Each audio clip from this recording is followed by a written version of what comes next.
AP అభివృద్ధి పథంలో అడుగులు వేస్తుంది. సీఎం చంద్రబాబు నేతృత్వంలో ఏపీ రాష్ట్ర పారిశ్రామిక చరిత్రలో కొత్త శకాన్ని ఆవిష్కరించింది.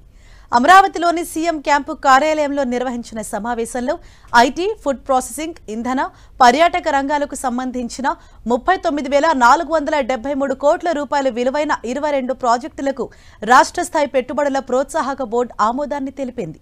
పరిశ్రమలు, వాణిజ్య రంగానికి చెందిన 11 ప్రాజెక్టులు, ఇంధన రంగంలో 7, పర్యాటక రంగంలో 3, ఐటీ, ఫుడ్ ప్రాసెసింగ్ రంగాల్లో ఒక్కోటి చొప్పున ప్రాజెక్టులు ఎస్ఐపిబి ఆమోదం పొందాయి. మొత్తం 22 ప్రాజెక్టుల ద్వారా 30,899 మందికి ఉద్యోగ అవకాశాలు కలగనున్నాయి.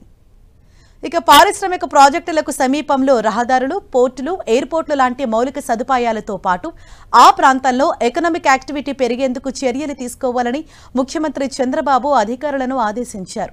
భూములిచ్చిన రైతులు, స్థానికులకు ప్రయోజనం కలిగితేనే వారు సంతోషంగా భూములు ఇవ్వగలుగుతారని సీఎం పేర్కొన్నారు. భూములు కేటాయించిన ప్రాజెక్టులు నిర్దేశిత గడువులోగా తమ ప్రాజెక్టు పూర్తి చేసేందుకు చర్యలు చేపట్టాలని ముఖ్యమంత్రి స్పష్టం చేశారు. పర్యాటకులను ఆకట్టుకునేందుకు ఆస్కారం ఉండేలా సమీకృత పర్యాటక ప్రాజెక్టులను ఏర్పాటు చేయాలన్నారు సీఎం చంద్రబాబు. అలాగే శ్రీశైలం రహదారి విస్తరణపైన దృష్టి పెట్టాలని సీఎం సూచించారు. ఆతిథ్య రంగంలో కేవలం హోటల్ గదులకు మాత్రమే పరిమితం కాకుండా అనుబంధ వినోద కార్యకలాపాలు, సేవల రంగానికి సంబంధించిన ప్రాజెక్టులు వచ్చేలా చూడాలన్నారు. దీని ద్వారా పర్యాటక రాబడులపై ఆధారపడి చిన్న, మధ్య తరహా వ్యాపారాలకు పెద్ద ఊతమిచ్చే అవకాశం ఉంటుందన్నారు. కూటమి ప్రభుత్వంలో ఇప్పటి వరకు జరిగిన ఎస్ఐపిబి సమావేశాల్లో 109 ప్రాజెక్టులకు ఆమోదం లభించింది. ఇందులో పారిశ్రామిక రంగానికి చెందిన 46 ప్రాజెక్టులు, ఇంధన రంగానికి చెందిన 41 ప్రాజెక్టులు, పర్యాటక రంగంలో 11, ఐటీలో 7, ఫుడ్ ప్రాసెసింగ్ 4 పరిశ్రమలకు చెందిన పెట్టుబడులు ఎస్ఐపిబి ఆమోదం పొందాయి.